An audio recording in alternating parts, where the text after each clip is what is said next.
Bonsoir à toutes et à tous et bienvenue au Journal du Soir en français sur Télé Liban.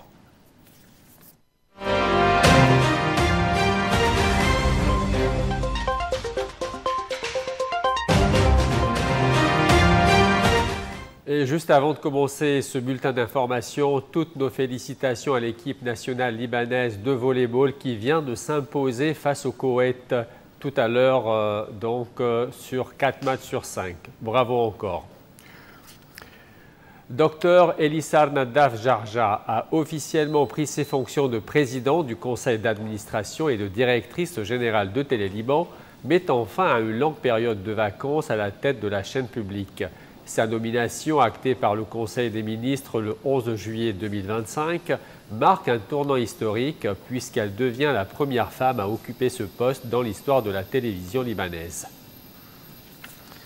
C'est une première dans l'histoire de Télé Liban. Dr Elissar Nadaf Jarja a officiellement pris ses fonctions en tant que présidente directrice générale de la chaîne publique.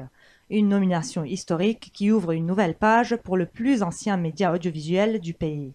Nommée par le Conseil des ministres le 11 juillet dernier, elle devient la première femme à diriger Télé Liban. Docteur en littérature française et ancienne conseillère au ministre de l'Information, elle a consacré une partie de sa carrière à la promotion de la francophonie et à la numérisation des archives médiatiques.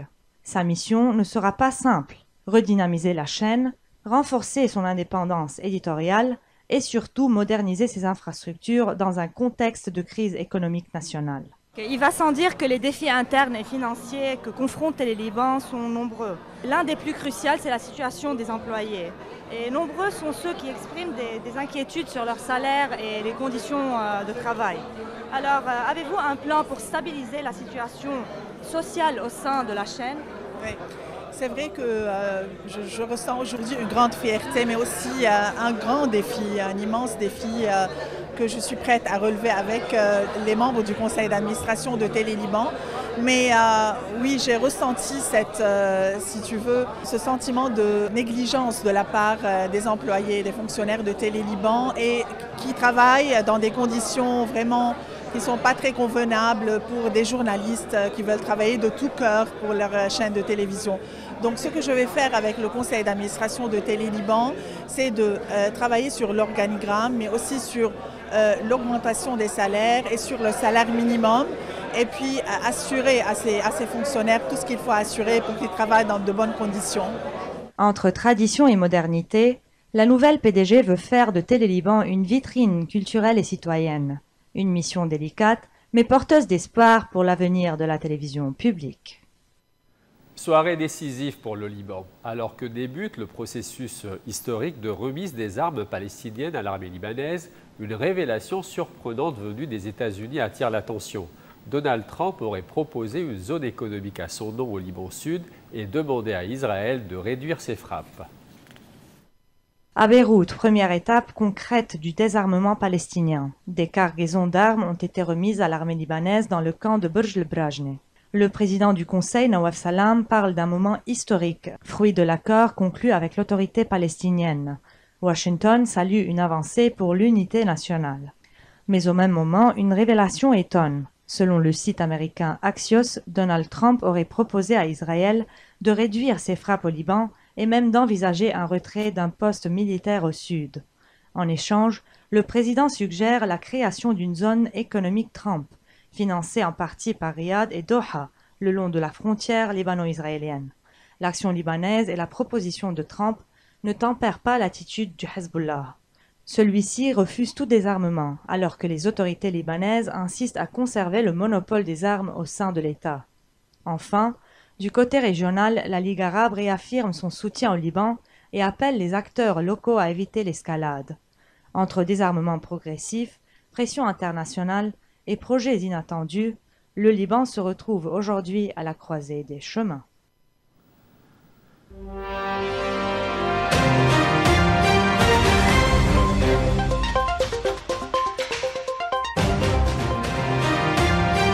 Menace israélienne sur Gaza. Le ministre de la Défense Israël Katz a affirmé que la ville serait détruite si le Hamas n'acceptait pas les conditions dictées par Tel Aviv pour mettre fin à la guerre, notamment la libération des otages et le désarmement du mouvement islamiste.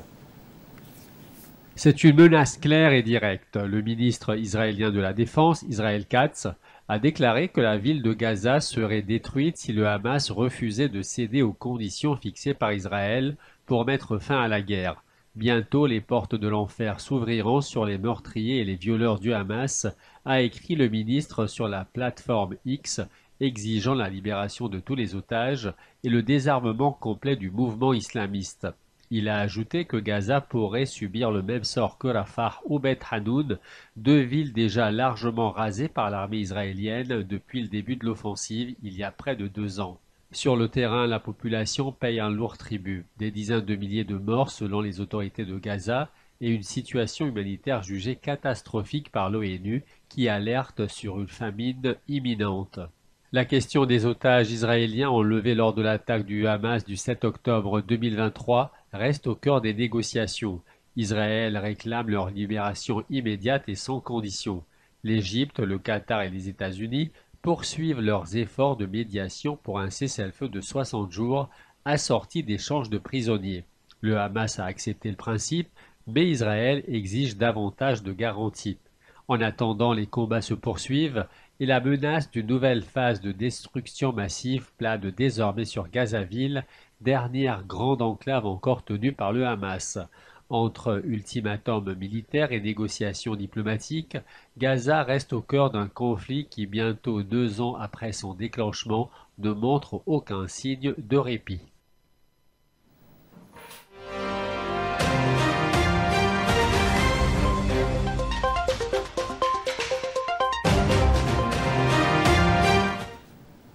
À Pyongyang, Kim Jong-un a rendu hommage à ses soldats envoyés combattre aux côtés de la Russie en Ukraine. Le dirigeant nord-coréen, très ému, a décoré les survivants et honoré les morts dans une mémoire hautement symbolique alors que son alliance militaire avec Moscou se renforce. Une cérémonie à la gloire des combattants. Les médias d'État nord-coréens ont diffusé ces images rares de Kim Jong-un rendant hommage à ses soldats envoyés soutenir l'armée russe en Ukraine. Le dirigeant, visiblement ému, a décoré les survivants, embrassé l'un d'eux et s'est agenouillé devant les portraits des soldats tombés au combat. Des médailles et des fleurs ont été déposées en hommage aux morts. Vous êtes des héros admirables qui avez résisté aux balles et aux bombes, accomplissant des exploits remarquables, aurait dit Kim Jong-un. En avril dernier, Pyongyang avait reconnu pour la première fois avoir déployé un contingent en Ukraine aux côtés de l'armée russe. Selon les renseignements sud-coréens et occidentaux, plus de 10 000 soldats auraient été envoyés dans la région de Koursk en 2024. Ils auraient également fourni des missiles, des obus et des systèmes de roquettes à longue portée. Mais ce soutien a un coût humain. Environ 600 soldats nord-coréens auraient été tués et plusieurs milliers blessés selon Séoul. Kim Jong-un a profité de la cérémonie pour attribuer le titre de héros de la République populaire démocratique de Corée aux commandants ayant participé aux opérations extérieures. Depuis 2024, la Corée du Nord et la Russie sont liées par un accord de sécurité et de défense. Une alliance qui se traduit désormais par un engagement militaire direct de Pyongyang en première ligne dans la guerre en Ukraine. Un soutien qui confirme l'isolement diplomatique grandissant de la Corée du Nord, mais aussi son alignement de plus en plus assumé sur Moscou. Et enfin en Ukraine, et sous un ciel saturé de drones, les médecins militaires doivent innover pour sauver leurs camarades blessés. Désormais, ce sont des robots télécommandés qui remplacent les brancardiers sur le champ de bataille. Une révolution rendue indispensable par la guerre moderne. Un soldat ukrainien observe son robot approcher un blessé pour l'évacuer. Mais soudain, une explosion. L'appareil vient de heurter une mine. Convaincu d'avoir perdu son camarade, l'opérateur, surnommé magicien, raconte ce moment terrible. Pendant 5 minutes, je pensais avoir sa mort sur la conscience. Puis j'ai vu une silhouette ramper. Il était vivant, dit-il. Dans une guerre où drones russes et ukrainiens surveillent chaque mouvement, approcher un blessé à découvert est devenu impossible. Les évacuations médicales passent désormais par ces robots, lents, fragiles, mais capables de sauver des vies. L'infirmière militaire Olena Ivanenko raconte « J'entendais les voix des soldats blessés à la radio, mais je ne pouvais pas les atteindre. Aujourd'hui, les robots et les drones sont parfois notre seule chance. » À quelques kilomètres du front, des unités s'entraînent à manœuvrer ces engins avec des manettes et écrans portatifs. La mission exige une extrême précision. Selon Kropp, qui est opérateur robot, il faut être prudent et attentif. Ce n'est pas un jeu vidéo, il s'agit de la vie de quelqu'un. Mais ces machines avancent lentement et restent vulnérables. Les Russes peuvent les repérer, les viser ou compter sur les mines disséminées partout. Chaque mission ratée laisse un lourd fardeau psychologique. Bot, pilote robot, admet que quand on échoue, on se dit que ce n'est pas nous les responsables, mais l'ennemi. Pourtant, ça reste très dur. Voilà, c'est la fin de ce journal. Merci à vous de votre fidélité et à très bientôt.